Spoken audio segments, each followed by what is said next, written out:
Jadi waktu itu aku nggak ngomong sama bapak saya 5 tahun. Terus financially we were cut off semuanya, makanya semuanya survival mode kan. Survival mode, jadi angry at life, angry at everything. Jadi bikin bisnis itu dasarnya udah salah. Assalamualaikum warahmatullahi wabarakatuh. Selamat pagi, siang, sore, malam, kapanpun lu nonton video ini atau dengerin ini. Kembali lagi di Ngobrolin Hidup bareng gue Ali. Dan hari ini kembali kita bertamu ke tempat tamu kita. Ada Stephanie Hermawan. Apa kabar, Steph? Sehat? Baik-baik. Seorang entrepreneur, kemudian sekarang lo sebagai managing director di Golden Space Global Capital, ya kan? Kemudian kalau gue melihat fokus di saat inilah ya, well-being and abundance, mungkin arah kayak kesehatan mental juga. Kemudian dulunya dulu lo sempat jadi entrepreneur ya furniture, dan tapi lo juga sempat dapat dari award dari Ernst & Young ya kan tahun 2012 sebagai winning entrepreneur juga. Dan menarik sekali, gue udah tahu sekelumit teman-teman ceritanya, cuman gue kepengen tahu lebih dalam dan banyak sekali yang bisa dipelajari dari perjalanan lo yang cukup unik menurut gue, atau sangat unik bahkan kalau gue boleh bilang. Nah, mungkin langsung aja kali ya. Lu dulu punya bisnis furniture kayak tadi lu bilang, dan itu berjalan cukup baik, it's growing, bahkan kayak tadi lu bahkan sampai dapat award juga sebagai salah satu entrepreneur terbaik juga. Dan terus tato berbelok kan. Boleh cerita dulu nggak? Mungkin dari bisnis furniture sampai terus berbelok itu kayak gimana? What happened gitu? Sebenarnya jauh soalnya. Sebenarnya kalau waktu bisnis furniture nggak tahu what happened sih. It's just basically pas 2000 kan I start mulai bisnis furniture itu Arborentro itu kan waktu aku umur 24 atau 25 tahun deh, masih muda banget. Terus waktu tahun ke-7 kan udah growing kan, 2012 deh itu udah 7 tahun bisnis. Nah itu pada tahun yang sama itu 2012. Nah itu dapat semua penghargaan yang kayak kamu tadi mention itu. Ernst & Young Entrepreneur Winning Woman, I was Fortune 40 Under 40, I was whatever it is, it's in the same year, right? Di tahun yang sama yang sama jebret gitu ya nggak sih, kan lucu kan bak gitu kan. You're supposed to be happy, correct? Right? As an entrepreneur you're supposed to be happy. Seneng dong, definisi sukses ya nggak sih? As an entrepreneur sukses gitu kan. Kalau zaman sekarang ngomongnya startup, kalau dulu nggak ada tuh, namanya ya udah, namanya orang usaha gitu ya nggak sih? Usaha, gitu usahanya kan udah berhasil gitu ya nggak sih? It's like udah oke banget deh, business growing gila deh. Terus anehnya tapi tahun 2012 itu waktu semua itu terjadi, waktu Desember 2012 waktu aku lagi liburan di Tokyo di Jepang. I was kayak aku lupa waktu itu lu lagi ngapain, mungkin kayak lagi onsen itu kayak tiba-tiba bisa nangis sendiri tuh, kayak nggak pengen, kayak bisa nangis nggak stop, bukan nangis seneng ya, tapi nangis itu kayak gua nih buat apa hidup, kayak gue buat apa hidup, kayak nggak tahu hidup tuh apa nih. Makanya hari ini kan ngobrolin hidup nih, bener-bener kayak nangis sendiri. Gue nih meaning of my life, what is the meaning of my life gitu. After get all this awards or whatever, mestinya happy kan. Nah itu that's the first time gue tuh sampai menanyakan gue nih tujuan hidup gue nih apa, what is my life purpose. Kalau waktu itu lo nggak tahu Tato kenapa nangis? Nggak tahu kenapa, pokoknya bisa tiba-tiba kayak 21 Desember 2012 kayak yang kalau orang ngomong Mayan calendar apocalypse whatever itu loh yang 2012 itu. Padahal gue juga nggak pay attention itu kan. Tapi basically inget banget sama tanggal itu karena orang lagi ngomongin tanggal itu kan, gitu kan. Tapi gue juga nggak terlalu mikirin itu juga gitu loh. Tapi kayak tiba-tiba bisa nangis sendiri, dan nangis itu nggak stop sampai mungkin sebulan lebih sampai aku selama itu. Jadi tuh kayak mungkin kalau itu bilang mungkin tuh aku pertama kali merasakan depresi.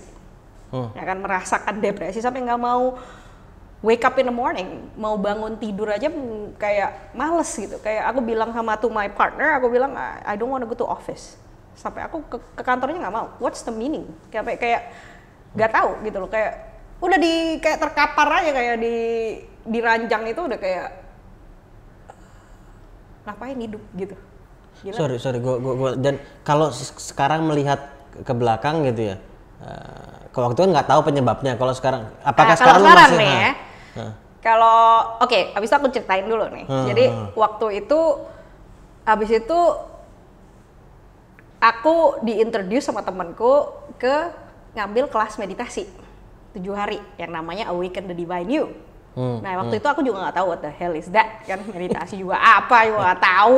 Kalau mau ikut? Kenapa mau ikut? Because just get me out of this misery, right? Udah nggak tahu, udah terserah deh pokoknya. Gue nggak cek itu program apa, gurunya siapa, berapa juga nggak tahu. Pokoknya just go. Luckily program itu memang terjadi waktu Februari, jadi Desember tuh Februari awal. Jadi aku langsung ambil deh gitu, langsung ambil. Nah itu memang yang membuat aku jadi ngerti gimana mentransformasi diri, gimana apa sih sebenarnya penyebabnya. Jadi ternyata aku itu high functioning depressed person dulu itu, tapi nggak sadar. Bayangin, high functioning depressed person. Jadi in that 2 months I was not functioning. Remember, I was like, understand?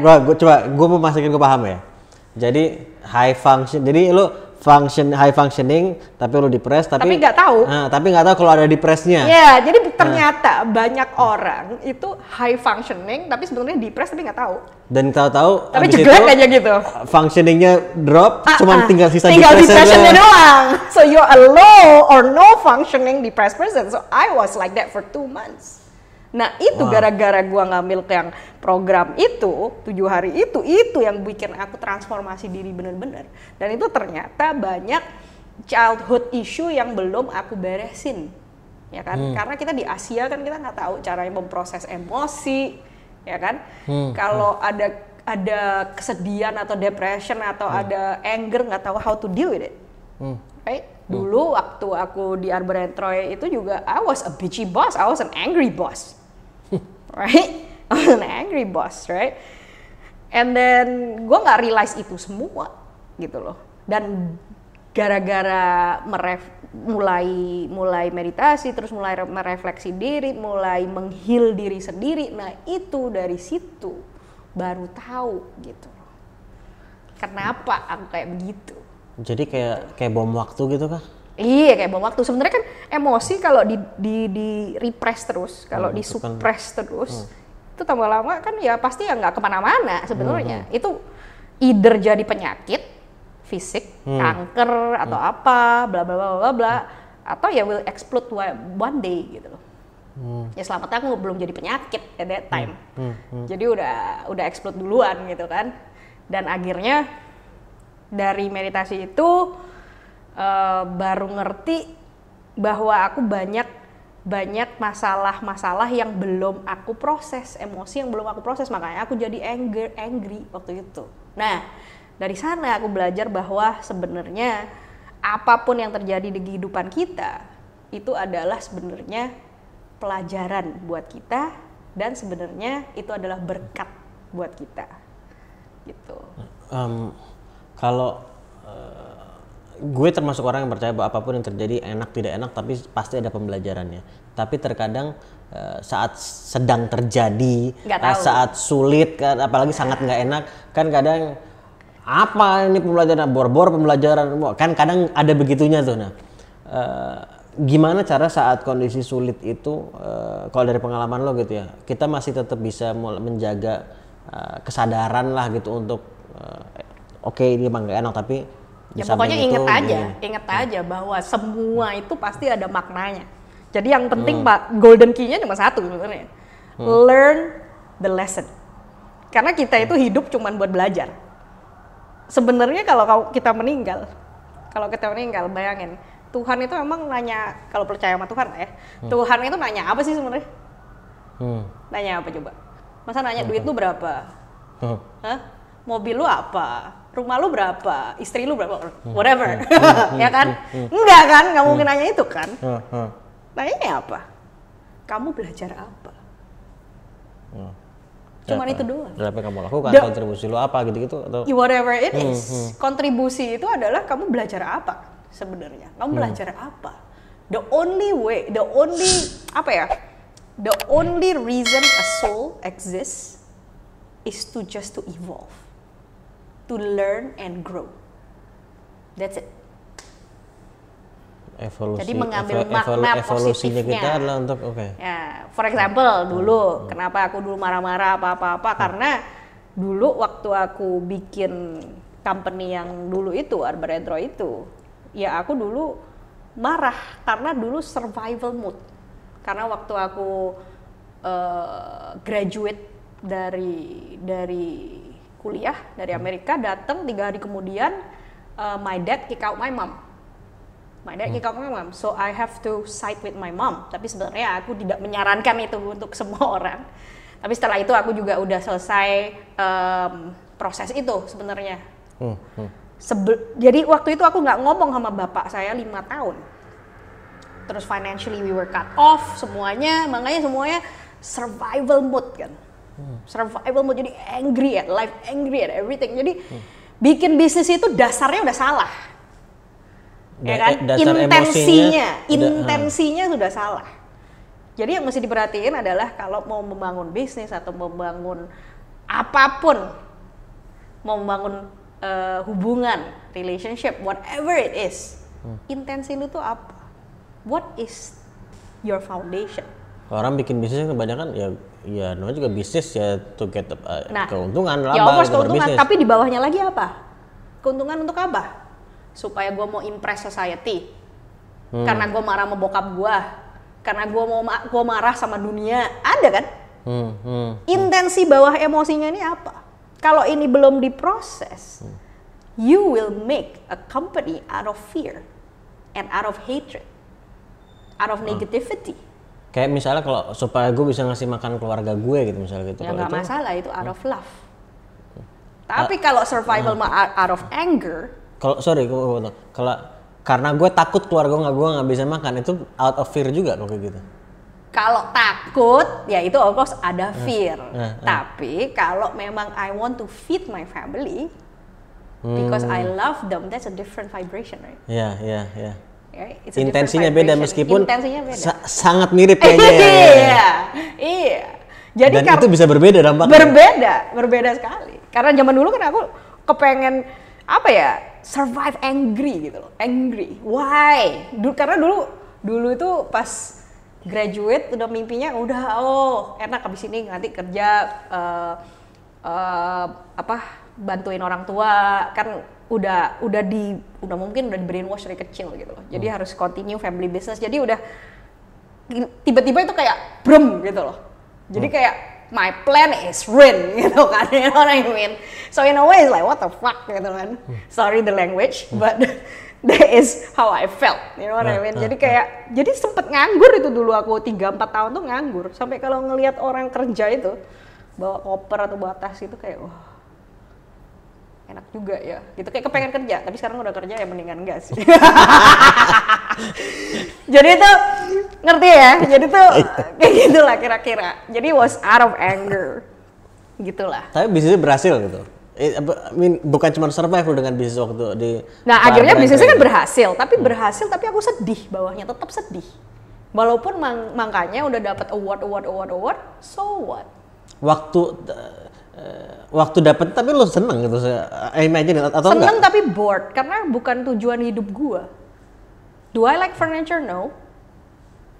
Do I? Gua mau kerja apapun gua bisa. Gua suruh bikin bisnis botol minum, I will make it profitable and very nice, very cool.